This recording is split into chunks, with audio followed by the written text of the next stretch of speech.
Hello and welcome to episode 24 of the Throwback podcast. I'm here with Ginger Shaq. How are we doing? Not too bad, Marcus. How are you, young fella? Good. Can't remember the last time I was called young, but I'll definitely take that.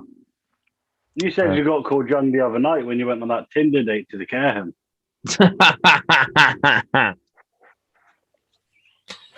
Say nada.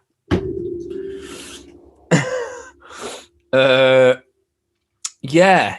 So episode 24, number 8, and number 24 behind me that I just realised when I just come on camera. So a bit of a Mamba vibe for this one. Before we get into that, we'll just have a talk about the earned edition jerseys. What do you think? I think it must have been it was before episode 10. Yes. We'll go with that. Like, we kind of got a bit of a sneak peek. The earned jerseys kind of like leaked, sort of peaked, and we were like, oh shit, the Celtics are going with green. and I just sort of laughed because obviously it kind of took me back to our episode with Mo when we mentioned that any kind of just little bit of change and like Beantown goes mental. Yeah. But obviously the Celtics dropped their jersey and people were like, lime green. I don't know. What are you doing? Crazy. But guys. No, some of them have looked great on court. Yeah. One that really got me, and I wasn't a big fan of it, Portland. Heat. I like the Heat. Oh, I don't know. I like the Heat. I do. I must admit. Just because I'm not used to seeing them wear those colours, it kind of stood out a little bit more to me. I like the Heat. It just made me want to borrow a Karamak. Yeah, and Jimmy Butler pulled Colin Sexton's dreadlock as well during that game. So that was nice as well. The young bull is now the bold bull. Yeah, so I think Jimmy's going to probably regret that at some point because he holds a grudge, does Mr. Sexton, I think. He does. He looks like that kind of guy. He looks like he's got a list. Looks like he's got a list on the wall and he'll be ticking Jimmy off that list at some point, I imagine. But no, and I think one of the things that never kind of got capitalized when we did first look at it is all of the jerseys have got silver swooshes on them. Yeah. Apart from the Lakers, which has got a gold swoosh, which is a nice touch. What would have been better is that for this year, they wore a championship patch because, Yeah. As you've got there on your Kobe with the NBA Finals patch, we bloody love a good patch on a jersey. Yeah, I do. You know what I mean? Like when teams don't change their jerseys much, the patch is kind of like the only thing that defines what year it could have been from. So yeah, I'd have quite happily if there was something just done a little bit more. But equally, it's an earned jersey. Give them gold. Personally, I think some of the lower tier teams, like bottom of the barrel teams, that basically got them just because they got invited to the fucking bubble. Yeah. Should have got bronze swooshes or like wooden. Yeah. But it's nice. It's a little bit of a change, isn't it? And the NBA logo on the back was also stitched in, from what I can see, which I've got a couple of authentics. I've got a couple of game worns, and none of them are stitched. So that was another little change. Getting a lot of questions about are they going to be released over here. I have mentioned it before on the pod that Fanatics, as of next year, have lost the contract with the NBA. So NBA jerseys randomly are going to be sold from Decathlon. Decathlon got the NBA contract. So, So that's why you're not getting much in Europe, because they're limiting the amount of stock that they send over. Obviously, because as of, I don't know, August, that's their contract will pretty much be up. Fanatics, so that's why everything's been a little bit more scarce over here this season. So, decathlon, rock climbing in rims. I know it's random, very, very, very random, but I suppose they've just purse bids probably went in as they do in boxing, and they. I mean, we're both sat here now saying it, Marcus. I'm going to keep calling you Marcus the rest of this podcast. I just like it now. Right, yeah, it's going well. And we're going to sign up to a decathlon account, and we're going to definitely. Do you know what I mean? Like, and I'm gonna buy a 2-person tent, and and then at the same time I'm going to buy an Embiid. That's what I'm going to do. An Embiid. Do you know what I mean? Like, it's let's hope buy a carabiner to go climbing. Some shorts. Yeah, let's hope though. Obviously, with Fanatics, they kind of predominantly, I imagine, in this country will sell NFL stuff, and there's a lot of Premier League stuff on there as well now. So let's hope Decathlon put everything behind it and bring over jerseys that we've not been able to get hold of, i.e. a lot of the authentics, i.e. players that aren't just your stars. So fingers crossed.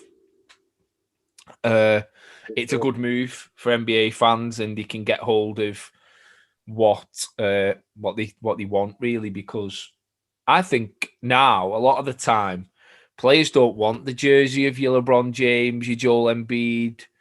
They want Caruso. They want Matisse. Yeah, I mean, they want random players. They want Maxi. They want whoever. I think, the way that I look at it is like, I've not bought the Bull City jersey this year yet, because I set out that I don't like to have too many jerseys of the same player. Yes, okay, maybe I might get a Levine one now because he's an all-star and we didn't get an all-star jersey out of him. Yeah. But equally, I was dead set on having a Kobe White or a Patrick Williams. Yeah. Or even a Thad Young. Yeah. Thad's been balling out for the Bulls this year. Yeah. So I am lucky. In terms of if I look on the NBA store, probably the same with yourself in terms of Philly. Most of this stuff I've got. Yeah. So I'm in that awkward situation where the stuff that I purchase I've got a plug in America, so stuff gets sent over. So it's a little bit more different. A prime example was my main man Jimby Zink. He was looking at Mitchell Ness yesterday in America, and 10 pages of Bull stuff. It's just fire. Because it was Paddy's Day, and they dropped that fire Paddy's Day collection, which was like the D Rose and the Garnett and the Pierce and then the Allen. So, but no, to be fair, at the end of the day, we enjoy buying merchandise. It feeds our our crave. Yeah. You yourself love buying probably more of the bougie merchandise than generally. You're not copping an Embiid City jersey or the earned one, which is effectively known as the Bell End jersey. Yeah, it is. It is bad. But you buy what you can get, and the NBA is getting a bit more spread out. Like with the Converse Chinatown market, that was on a lot of sites. Yeah, I was fortunate enough to cop a pair of the OG Chucks. Yeah, one. So that's always good to help out. It's nice. And ASOS, ASOS, which is a random one, but theirs is when you used to go to when you go Oxford Street and you go in JD Sports, and they have a random little. And they're like, we've got NBA jerseys. They're like, all right, what you got? And they're like, we've got a LeBron Williams and a Michael James. All right, yeah, cool. Dickhead. Yes, yeah, that's exactly it. But hey ho, here we are. We're still going to buy. We're still going to cop. We're still going to do all that stuff. So makes no difference. But yeah, Decathlon. Yeah, so we'll move on. We will stick kind of half to jerseys. Yeah. And obviously, with it being the Kobe episode, I'll ask you first. Which was your favourite Kobe? Was it Kobe 8 or was it Kobe 24? I suppose watching the matchups, I absolutely loved watching Kobe 8. Matchups of MJ and, Allen Iverson at his peak and that kind of. But of my age, Kobe 24 that's the one. Like we'll get onto it when we talk about the jerseys, but like it was synonymous. Like Kobe 24. That was how I looked at it, and I'm probably more of a Kobe 24 stan than I would be a Kobe 8 stan. But just in general, bloody love Kobe, because how can you not? Yeah, I don't know. I'm not going to say love of Kobe because I appreciated him, but I didn't really love him. But the first jersey I ever got was a Champion 8 Kobe jersey. That was the first jersey I ever purchased. So I've always kind of had a soft spot for Kobe. But with me being a Sixers fan, I was like, Iverson was my guy. So obviously, but I'd say Kobe 8 for me. The memories when I think of Kobe now, going back, was like the dunk contest, was like the finals, this jersey, that jersey against the Sixers, was like Kobe wearing when he was with Adidas and the Crazy Eights. That's kind of what I remember Kobe as when I think of Kobe, that's the first they're the pictures that come to mind. It was like Kobe straight out of high school, like shaved head, and then he got his little fro. Yeah, Bloody love Froby. Yeah, Froby was the one. But don't get me wrong, I think they were two different animals in a way, in that when he flipped to the 24, it was kind of like his goal was to surpass Michael at that point. So it was like, I need to win these championships and I need to win them soon because Father Time is against me now. Whereas when he was young, he was very free in the way he played. Obviously strategic, but very free. And I think it was looking more for legacy in 24, where it was just as 8. I think he was more swaggy, wasn't he? He was more like as 8. He was he was cool. 8, the expectation of him was. So like the best way to put it, like I think if we were to put it in rhetoric now, is 8 is Zion. Yeah. Like you're being talked about as the next big thing. Or Luca or however you want to look at it. Yeah. Like you've got that caliber, and 24 was MJ, was LeBron. Yeah. That like where there's no, like you can't fumble a ball. You can't miss a free throw. Like the pressure on that, Kobe 8 was the young guy that came into the league out of high school, had played in Italy, was meant to be playing for the Charlotte Hornets, now plays for the Lakers, and matching up with MJ and All-Star appearances, and like you said, winning championships, playing for one of the biggest, coaches that there's ever been in Phil Jackson and the Lakers, and that's Kobe 8, but Kobe 24 was the brand. Yeah, I think it was that was the movement. That was the movement to being a man, in my opinion. That was when he became like he started to look at himself as a father, and he done some progressive shit. Like he made plans for after basketball. It was Mamba mentality, wasn't it? 24. I think. Yeah. It was eyes on the prize. He had a goal. He'd set a goal to try to surpass Michael. Obviously, he didn't, but is what it is, isn't it? I think when you think of shooting guards, it's like Mike, Kobe, and then everybody else. You know, Dwayne Wade's probably the closest to those two, in my opinion. Like, I think that's what defines it for me is you can argue over who the best centre is. You can argue over who the best power forward is. You can argue over who the best point guard ever is. But kind of that shooting guard position, no matter, even now, if you're a player in the league now, you're playing for the bronze medal. Yeah.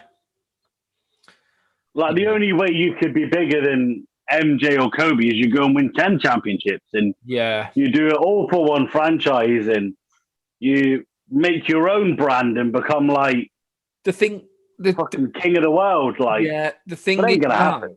The NBA is kind of positionless now. So back then, you did have your shooting guard, your point guard, but it's all like you look at Luka is playing point guard, LeBron is playing point guard, calling them point forwards. You've got James Harden, who's blatantly a shooting guard. He's playing point guard. You've got Kyrie Irving, who I thought was a point guard, who's playing shooting guard. You've got KD, who can play anywhere. You've got Ben Simmons, who guards at every position. It's so positionless basketball at the moment. So to nail down and say, I think the last great shooting guard was probably Dwayne Wade. I think before the transition kind of coming. Yeah. Klay Thompson. But yeah, I agree with that. I do agree with that. I think Klay Thompson has to. I mean, it's not a Klay podcast, but I think he has to at some point cement himself in the top 10 shooting guards of all time already. Yeah, you know, he's got 3 champions, and then you've got obviously you talk about the likes of Tracy McGrady and things like that, and even Tracy played at small forward. Like, you know, it's just crazy. I agree. Like Dwayne Wade, you never seen Dwayne Wade starting at the point really. You never seen him. Probably some games it was experimented with. You never seen him playing at the small forward. So he was cemented in that shooting guard slot. Yeah. So I think that's it. But for me, I'm going to say 8. You've said 24, which this wasn't planned before, so it's kind of nice. It's nice now moving over into like our top 5 favorite Kobe jerseys. So because although you've said 24 is your favorite and I've said 8 is my favorite, will that translate into the jerseys that you choose? We shall see. Obviously, because it's 5, there is one number that's took the lead. There is one number for mine, and there is one number for mine. So it'll be. So you went first on the MJ, so I'm going to go first on the Kobe. Yeah, I was going to say that. So my first one, rookie Kobe. What color? Yellow. So yellow. I'm going to say yellow because it's not gold. It's yellow. Okay. Yeah. The round Lakers collar. Always been my favorite kind of Lakers jerseys. Don't get me wrong, I don't mind the one you've got on, but I've always preferred it. So that for me that's a grail piece. Like I only have one Kobe jersey, but it's an all-star. So I don't have a Lakers Kobe jersey. So. That is a grail, and the beauty of that jersey that season was the gold logo. Because it was the 50th year anniversary. So that's another reason why it's a big fan of mine. The next one that was on mine was the 2001, I believe it is, All-Star game. Red? Kobe and... Yes. MJ and Kobe. Yeah, MJ and Kobe. So it's that red one. It's kind of like the sort of like 80s. Yeah. It throwback. Was. Like I love that one. There's an iconic picture of like where they're stood there, like kind of next to each other. Funnily enough, I don't know if you're able to see it on camera. Probably won't be able to. Oh yeah, you can. My mate sent me that yesterday. So basically, he'd watched the last podcast. And said that's the only jersey he'd have chose outside of the ones that we chose the Michael Jordan white one. Yeah. So shout out to Eki for that. And shout out to us. Like we clearly picked like some of the best MJ jerseys as we can. So, we know what we're talking about. So that's the Kobe one that you're talking about now. So that for me is like that's like I'm a very like for the same reason that I love the that I said the LeBron All-Star jersey with the Kobe picture. Yeah. It's synonymous with a picture. So that's that one. The next one is the Los Lakers. Okay. So I've always no. The other one. Yeah, the other one, white one. Yeah. So white one. No, it's just like Laker white. So Sunday white, but Los Lakers on it. Love that. Love that jersey. Yeah. Just loved any of the jerseys that had the Los on it. So I loved the Los Bulls. The Los Suns. I loved all them. I've got a Los Lakers long sleeve jersey coming, actually, funnily enough, to a throwback store near you. So that's a cool jersey. Like I just thought it was different, and one that I kind of had to include because it's probably for the reason that I picked 24 is the Lakers purple. Yeah. Lakers purple Kobe jersey, which I think is probably the most sold jersey outside of an MJ jersey that there's ever been sold. Like, so is this everyone that is this the 24? Yeah, so the purple. That's a dope jersey. So at the minute, I've done 4 of them. So the first one was an 8. The second one was an 8.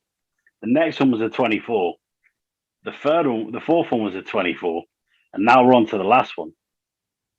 And the last one is the 2009 All-Star jersey. Right. It's the red one. I'm going to have to have a look now. 2009. It's a beauty. The year Iverson turned up and he shaved his braids. Oh, yeah. Texas. Phoenix. Yeah. And Shaq and Kobe were joint MVPs. White. With like... I had a Chris Paul on the throwback store for ages, if you remember. Yeah. That one. So that's a jersey I'll rate. Like, big fan of that one. See, it was like the year where like the West always wore red, and like the East always wore blue. It was like a thing for a long time. Like, yeah, I've not picked any All-Star jerseys in mine. Randomly. Interesting. Okay. So my first one is this one. It's my first. This is kind of synonymous with the Sixers, so that's the reason I've got these. That final series. The second one is the 8 again. The one that you pick the yellow. I pick the purple. The purple Kobe rookie. The third one is, I think it was 2002. They brought it back this season. The blue Lakers cursive. Los Angeles. Yeah. Number 8. That was a close one for me. Yeah. That was and there was another one that was quite close, but I'll wait for you to go for the rest of yours, and then I will see if we can come to some sort of how close it was to potentially maybe being on yours if it's not. So that's 3, and you can see already all mine are 8s. The fourth is the 81-point game, the white, number 8. Just for how iconic the game was. Jalen Rose is still having nightmares about that now. And the last one is a 24, 2010 finals, when he won his 5th. Nice. Patch in the corner. Well, what they used to do with the finals patch is kind of, for a couple of years, they did it with the Celtics as well. rather than having the patch that side and the NBA logo, they kind of joined the two and had like the NBA logo within the patch. I liked that. I liked it when they done that. That was nice. That was cool. That is a fire 5. Another one that came close for me was the MPLS one. Oh yeah. I seen a picture not long ago of LeBron wearing the Kobe MPLS jersey. Yeah, like a light blue. So yeah, I was a fan of that one. Some great jerseys though, and like I didn't even like I say we could probably make another one with all-star jerseys, and we could probably do another one with team. I mean, the NBA have got a nice thing, like, because when I was searching Kobe jerseys, there's an article and it just says Kobe Bryant, a jersey history, and it's got every single jersey wore in his career, and like, see, going through that, oh, mate, I know the nostalgia. I enjoyed more picking the Kobe jerseys than I did the MJ and the LeBron. I loved doing the Kobe. Like I was like, oh, like we haven't got a number ban on this one, so I'm like, 2012 Olympics. Yeah.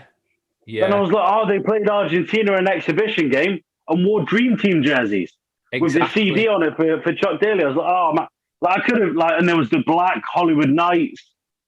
Like, there was just loads, mate. Like so many Kobe jerseys. Like the 2016 All-Star, like his last All-Star game, like that red one in Toronto, just with like West on it. Yeah, like some dope jerseys. Kobe Bryant. I'm going to go out there and say he's got the best jersey range. There's a lot of jerseys, and the thing is, the variation of numbers. Like you could. Saying that, if you give LeBron with the 6, he had some dope jerseys in Miami. Yeah, but even then, we're talking about like with LeBron, we had an option of 3 different teams. Yeah. Well, 2 because we kept it to 23. Yeah. If we opened it up, I can safely say that 3 of my 5 would have probably been Heat jerseys. Yeah, I'd have definitely had the one with King James on the back instead of. That was a dope concept. I loved that. Yeah. But no, I loved it. I loved picking like the Kobe jerseys. Yeah. We're getting into the 30s now. So you've got Shaq, you've got Magic Johnson, you've got Patrick Ewing. You got Steph Curry. Yeah, we could. Steph Curry's had some dope jerseys, so we could make this a thing. That's because they released 19. Warriors jerseys a season. Yeah, definitely. But we could. Let us know what you think. Let us know if you think we should continue to do this kind of every. We don't need to do it every episode. Like we can just pick our favorite player with that number. But we can also go in depth with some of the bigger players you like, so Shaq, Kobe, Mike, LeBron. Obviously, we've missed out on some. The likes of Iverson we've missed out on. The likes of Vince Carter at 15 would have been nice. But we was kind of still getting our feet come the first 10. So we kind of know what we're doing. Well, to an extent now. Maybe. Just waffling that, isn't it? Yeah, just talk shit for half hour. So I've just mentioned it then, and we did it on the last one. Who is your favourite player that wore the number 24 that is not Kobe Bryant? So there was a couple. One that the immediate when the question was like there, and I sort of thought about it. First player that came to mind that wore 24 was Paul George. Yeah. Before he was PG-13. Yeah. So then I was like, well, I've got to go with the greatest player to ever wear 24 for the Bulls, the White Mamba. There you go. Brian Scalabrine. And it sticks with the kind of theme, Black Mamba, White Mamba. Both championship winners. Yeah. That's it, Yeah, really. that's mine. I'm going to go way back, and stick to my roots in Philadelphia and go for Bobby Jones. Bobby Jones. Nice. But 24 is another one of them numbers that I feel like a bit like 23. It's got a credit around it. Like you're a bit. Do you know what I mean? To wear it, it's a bit like Spencer Dinwiddie didn't he? Last year, he did. Yeah, he did. I do like. No, Spencer he wore 8. Did he not wear 8? No. Might be both. I'm sure. I don't know. I might be lying. Might be 8. You might be right. Might be 8. Yeah, I think the Nets retired it, didn't they? After Kobe passed, quite a lot of teams kind of, because there was the awkward thing where all the teams were doing it, and as a Bulls fan, I was like, well, that's Lowry Markkinen and Zach LaVine changing their number. But then they chose not to, because equally they chose to honor the memory of the number rather than retire the number. Which is nice, really. Yeah. Obviously, Lowry Markkinen needs to put his finger out his arse and actually do something while he's wearing it. So, like play basketball. Yeah. So great stuff. Got some questions, some good questions. I'll start with a good one, because I think we got a couple that was similar to this. Ben Bean said, which current player is the most Kobe in their game? And Alex Totti, Wizards UK, said, which modern players have the Mamba mentality? So very similar question there. Do you want to? Yeah, so I think there's a lot of people that people like to claim has that mentality. And I think it largely goes back to people they feel like Kobe worked with. Yeah, but mine isn't somebody who he worked with. Mine's is Damian Lillard. Yeah. Because I think he's very. I mean, he recently done an interview and he was talking about like he's never forgot the hard work, and it reminded me of Kobe. Like he drags it through. He comes up in the clutch. Like, yeah, okay, he hasn't won championship. Like, fair enough. But nobody would say no to Dame Lillard being on their team. No. Simple as that. No. Like, the man is a killer. And he's got that Mamba mentality. He's got that fire in his belly. So for me, it's Dame Lillard, Dame Dollar. You know what I mean? Well, 2 come to mind for me. The first one is Russell Westbrook. Because just the pure... Not so much over the last few years, because obviously I don't think Westbrook's game was ever going to translate late in his career, because he always lived off athleticism and that natural gift of being naturally athletic. And I think a lot of people thought when he does come to the end of his career, he's probably going to struggle a little bit more than some other players from that era. But I just think his tenacity, how intense he is, that forward, never stopping. I think Westbrook's got it, and Jimmy Butler shown it in the playoffs last year. Yeah, okay. Absolute beast, just didn't stop. You've seen the famous picture now where he's hunched over on the announcer's table, struggling to kind of carry on because he was playing 40 minutes a night and he was giving everything. And I think that is Mamba mentality. I think going that extra mile when you feel like you've got nothing left in the tank. And I think Jimmy's got that in abundance. He'll do anything for his obviously, team. like you attested to it. The prodigal Kobe son is Jason Tatum. Yeah. Like, he's very much sort of like, he was probably who Kobe was quite happy to pass the gauntlet on to. So, and another one. And Kyrie, I think he had a good relationship with Kyrie too. So I think, but I certainly, I'd like to think that the people we've picked the listeners previously wouldn't have expected us to. Like, I don't feel like they're the bog standard answer. I don't feel like, but I feel like they've been justified as well. Like, you know, yours with Russ and also with I'll be honest. Initially with the Russ thing, I thought you were aiming at the selfishness of the ball. But and then obviously you've got like Jimmy and you know, like I said about Dame. So no, I think like you know we're never going to see it again fully, but it's a beautiful. It's nice that his game has translated, and that kind of mentality is translated to some of the players and some of the younger players like Tatum. He's still only 20, isn't he? You know, and he'll always be 20. So moving on. Next question is, this is a good one, and it kind of sticks with Colby as well. So we are Milko has sent this in, and he said, my question for the next episode is, if LeBron, Kobe, and Jordan didn't exist, who would be the GOAT?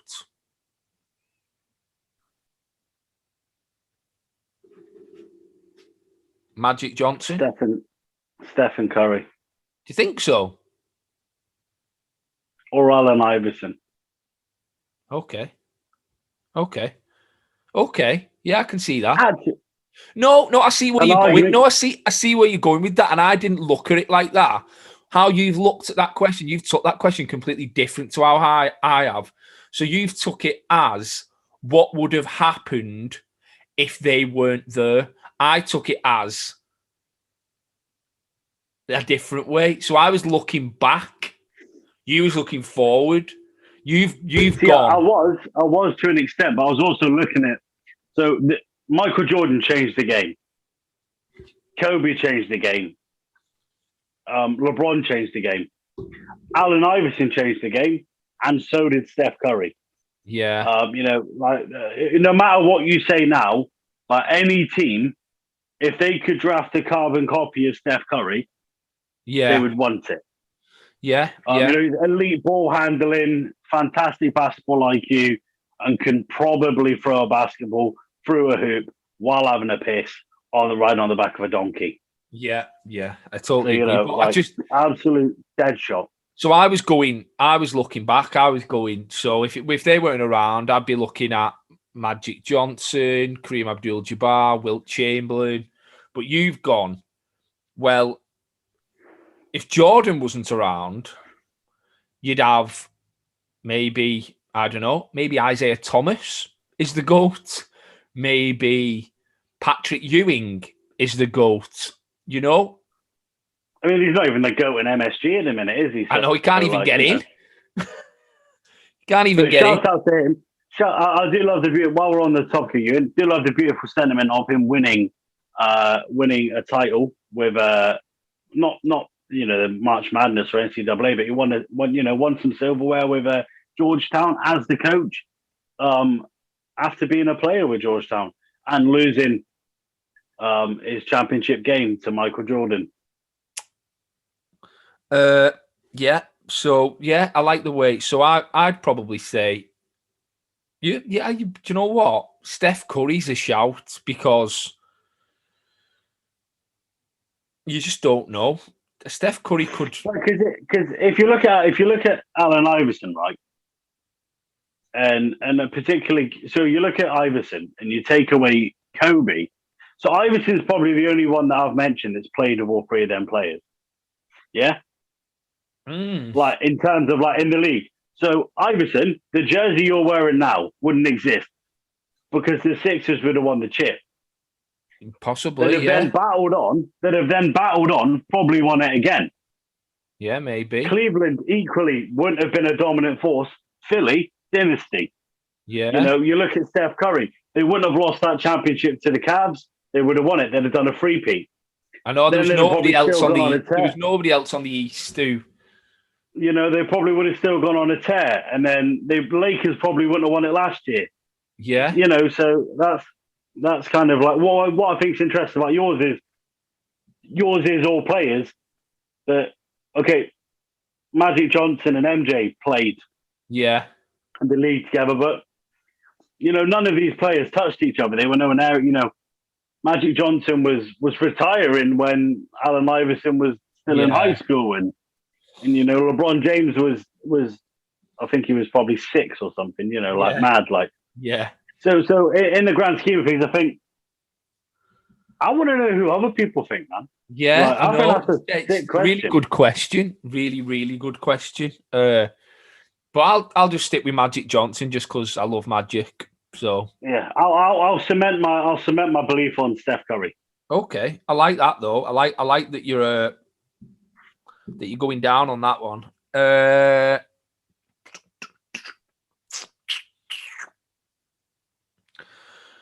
Suns Fans UK asked you the Kobe memory against the teams you guys support that sticks out the most. The Kobe memory for me against the Bulls would be, again, the iconic image where they both stood there. There's a free throw line. Kobe's got his hands on his hips. MJ's got his hands on his hips, and they're both kind of leaned over, and they're just having a polite word. That, for me, is the biggest Kobe Bulls memory. And I think that goes hand in hand with that picture that you showed earlier. That, for me, was, a real passing of the gauntlet, a poignant moment in NBA history. You don't need to know who won that game. Kobe won more games against MJ than MJ won against Kobe. So he won the personal battle. But it's that picture, exactly what it is. It's synonymous. You'd have on a canvas on the wall and, everyone would know what it meant. Yeah. My favorite moment was obviously probably the finals, the jersey they've got on. Just that really kind of cemented my love of basketball. That did. The finals are a bit mad, aren't they? So obviously we won the first game, and you get that hope, and you get that, actually, we might do this here, and then they come back and won 4 in a row. But after game 1, you're a bit like, it's just one game. What I love about that series is even the most iconic thing about that series isn't the Lakers winning. It's Iverson stepping over Ty Lue. Yeah, exactly. Exactly, yeah. So, but yeah, that for me, that final series was kind of what made me properly fall in love with basketball. So that's huge. Stu Wilcox sends 86 questions. And they're all fire. I know. He's slagging off the Celtics here. I think we do that enough, so I'll ignore the first question. But you will be able to see it if you're watching on YouTube. But I'm not reading it out. He's talking about the Orlando Magic. He was saying about trading Fournier, Vooch, and Gordon, blowing it up, starting again, and where do they land? G League. I don't know. I think they need to blow it up though, the Magic now. I think they've got some good young players. Yeah. Cole Anthony. I think the Magic are a fun team to watch. You look at Jonathan Isaac, you look at Mo Bamba, all of these guys are Gordon. They're fun to watch. Markelle Fultz, they're all fun players to watch. So I hope that Orlando does have a resurgence. Because it's always, the league's always better off said when the Knicks are winning, the Bulls are winning, and the Magic are winning. They're the teams you want to see in playoffs. Nobody gives a shit about the Atlanta Hawks. Do you know what I mean? Or even the Milwaukee Bucks. Do you know what I mean? They're one of the lowest supported teams. In Milwaukee. Yeah, in Milwaukee. Also, just to clarify, Myers Leonard, absolute dickhead. Just going to leave that one there. Yeah, Myers Leonard is a dickhead, and he's now in Houston. Well, they reckon he's getting waived. Is he getting waived? They must just be putting on dickheads in Houston. John Wall. No, I really like John Wall, actually. Great guy. You're just mad that John Wall never flew over for the global games. You still hold it against him. John Wall, I'm gutted that he didn't, and Porzingis as well. Lazy pair of... I was got Joakim Noah. They waived Joakim Noah a week before the game. It's the only reason I wanted to go. Stu also, he puts a question mark, but I think he's saying the jersey's fire. What we think about the Nets earned jersey, what they're calling the Subway jersey. Yeah, it's cool. I like it. Good concept. Again, my mate Eki messaged me the other day talking about that. He seemed to like it, so I think people are getting behind it. I think that's question time done. Everybody who's asked the questions already got a t-shirt, so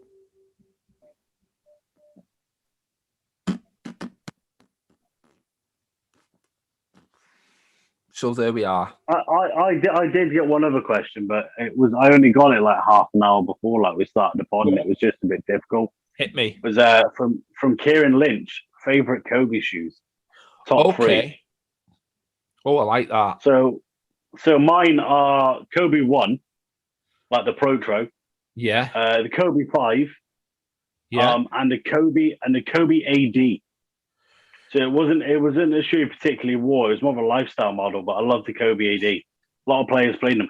Isaiah Thomas had some, and Devin Booker had some beautiful PEs in it. It was kind of like mid-top, sort of just like, it was nice. So I've got 3 off top. The Crazy 8s, the Adidas, the Kobe 4. I've got 4. I've got 4. I've got 4. I've got 5. I've got 5. I've got 5. Right. Crazy 8s. Yeah. The Nike Huarache 2K3 or 4. I don't know which one it is. I had them myself in purple and yellow. They're one of my favourite shoes. Really comfy to play in as well. Ended up years later selling them on eBay for £34. Had wore them 3 times. Yeah, I know, crazy. Third one, Bruce Lee's. Yeah. Fourth one, Kobe Iverson question 1s, purple and yellow. When he was on his sabbatical. His sneaker free agency period, when he wore some beautiful Jordans, like the Concords, like in the Lakers colorway. That's it. You've just said it. The Concord. Yeah, right. Done. 5 over. Kieran Lynch. For that, you get a t-shirt. Done. Made that decision. Well done, Kieran. Well done for firing the question in. And now you get a t-shirt. Send me your address. I may have it anyway, because I'm sure you've bought stuff from me. But drop me a message on Insta, Twitter. I think you normally message me on Insta. Drop me a message on Insta, and I'll get that t-shirt over to you. Done. And sorry to Rich Barrett as well, because I spoiled the surprise that he won a t-shirt the other day, because he was halfway through the podcast and then he started texting me, and I said, "Oh, don't forget to send your address so I can get that t-shirt out to you." And he was like, "Oh, I've won a t-shirt." I was like, "Yeah, why are you talking to me about haircuts then? Why are you talking to me about the podcast if you've not finished it yet? You finished the podcast." But shout out to Rich, and sorry for spoiling the surprise. Fucking ruined it, didn't you? Ruin it all the time. But yes, I think we're done. Episode 24 done. Next one, the Ben Simmons episode. What? Why are you looking like that? What's it going to be? Just half an hour of disappointment? No, we're not talking about my sexual exploits here. We're talking about the Ben Simmons episode. I'm already sorted for the Ben Simmons episode. I'll just go upside down. You can't. Yeah, you should do though. That's what you should have done. Yeah. So episode 25 next time. We'll talk about our favourite players that were number 25. We'll talk about some other nonsense that you probably don't want to listen to. Pretty much. But yeah, so we shall listen anyway, because I'm sure it'll be dead good. Oh, it will be dead good. It will be dead good. Definitely be dead good. And hopefully, on the next episode, I'll have my Grail jersey with me. But I'm going to leave that there just as a little teaser. I know. You're going to have to go out and buy a jersey with number 25 on it now, or go through the collection and see if you've got one. I do. I have a custom NBA Chicago Bulls City jersey with Ginger Shaq and 25 on the front.